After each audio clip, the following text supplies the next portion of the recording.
False teachings और गलत प्रकार की शिक्षा और गलत प्रकार की प्रतिज्ञाएं और पैसे दे करके और लोभ लालच दे करके संस्थाओं को तोड़ने और पवित्र लोगों से अलग करने का प्रयास कर रहे हैं, वे परमेश्वर का सामना करेंगे। They are going to be judged by God। इसलिए भक्ति को पेट कमाई का रास्ता ना समझें। यह समय नहीं है अंत के दिनों में पैसा इकट्ठा करने का और 4 रोटी के लिए गलत सिद्धांतों को वेलकम करने का समय खत्म हो गया है। आज जितने भी संस्थाएं गलत सिद्धांत लेकर के खड़ी हैं, उनके पास में बांटने के लिए बहुत पैसा है, और जो लोग सही सिद्धांत पर खड़े हैं वो आज भी प्लास्टिक और एल्यूमिनियम का कटोरा लेके खड़े हैं।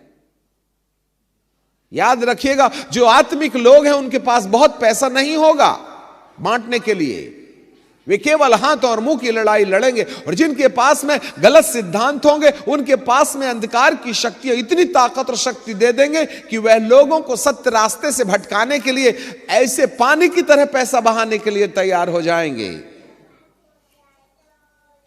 इसलिए सारा धन गलत सिद्धांतवादियों के हाथ में है, जिससे कि लोगों को वे गुमराह करें। केल का वचन कहता है, मारने का काम मेरे भवन से शुरू करो। 6वें पद में लिखा है, बूढ़े, युवा, कुंवारी, बच्चे, स्त्री, सबको मार के नाश करो, किसी पर दया नहीं करना। मनुष्यों के माथे पर जहां चिन्ह मेरे पहले स्वर्गदूत ने लगा दिया है, उसके निकट नहीं जाना। इनके माथे पर परमेश्वर की मोहर है।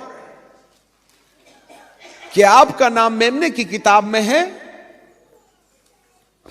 क्या आपके माथे पर परमेश्वर की मोहर है?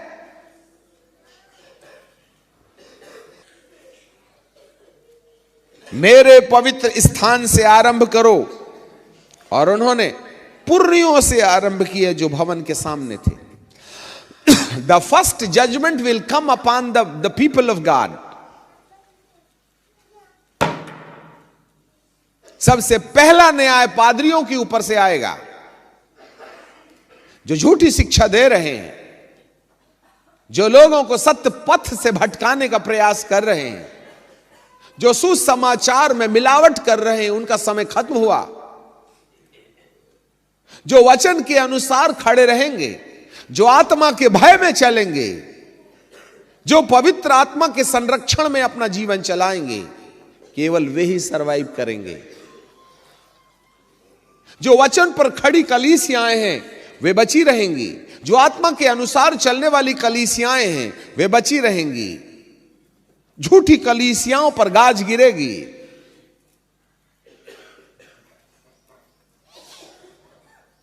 भविष्यवाणी के पूरे होने का समय आ गया है।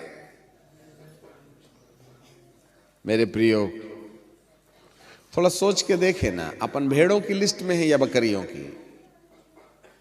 मेमने की जीवन की किताब में अपना नाम है यह संसारवाद के। क्या हमारे माथे पर परमेश्वर ने वचन की खराई पर चलने के कारण 3 दांते वाली चाबी, जिसमें पवित्र आत्मा का प्रेम, आनंद और शांति है, वो वाली मोहर लगी है क्या?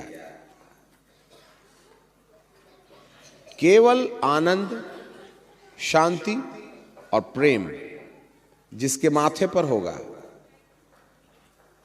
वे सुरक्षित बचेंगे। बचाव का और कोई तरीका नहीं। आपकी जितनी पहुंच है लगा लीजिए। आप जितने चतुरे हैं उतने चतुरे हो जाइए। जितना दिमाग लगाना है लगा लो। परंतु जिसने पवित्र आत्मा के द्वारा आने वाले प्रेम का बहिष्कार किया है, जिसने पवित्र आत्मा की शांति का बहिष्कार किया है, वो बाइबल के ज्ञान का बड़ा भारी विद्वान भी हो सकता है। उसको सामना करना पड़ेगा, क्योंकि आप परमेश्वर की योजना से बाहर चले गए हैं। You have neglected the divine plan of God. You are not a full righteous.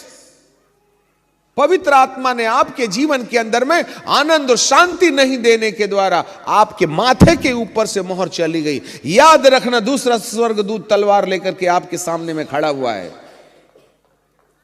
यदि माथे पर पवित्र आत्मा का प्रेम, आनंद और शांति की मोहर नहीं देखेगा, यदि तलवार चले तो जवाबदारी परमेश्वर की नहीं है।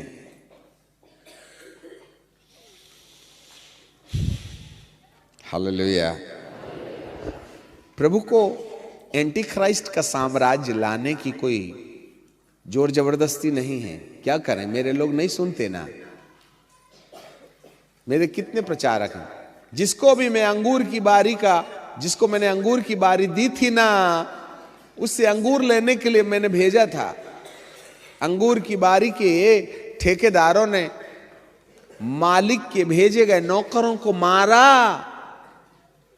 दूसरे को भेजा, उसको भी मारा, तीसरे को भेजा, उसको भी मारा। मालिक सोचा ये ठेकेदार मेरे बेटे का आदर करेंगे, तो उन्होंने कहा, ठेकेदारों ने, यही है मालिक, बाप का बेटा, इसको भी मार डालो तो बारी हमारी हो जाएगी। आए तमाम कलीसियाओं को अपने कहने वालों, कलीसिया तुम्हारी नहीं है, मेरे मालिक की है। मेरे मालिक ने अपने वचन और अपने अभिषेक के द्वारा इंसान को इस्तेमाल करके अपनी कलीसिया बनाया है। यदि कोई याजक किसी कलीसिया को मेरी है बोल करके दावा करता है, तो वह परमेश्वर का सामना करेगा।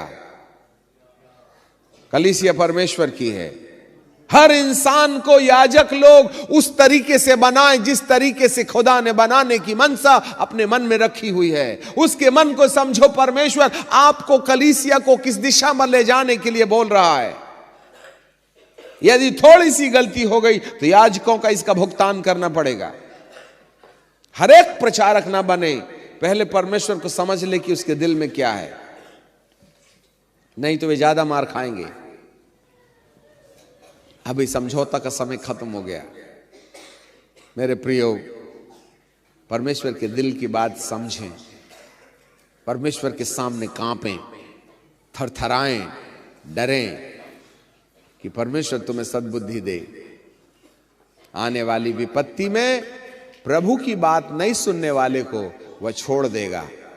वह कुछ समय तक कष्ट जरूर आने देगा। यह कष्ट इसलिए है कि लोग मन फिराएं।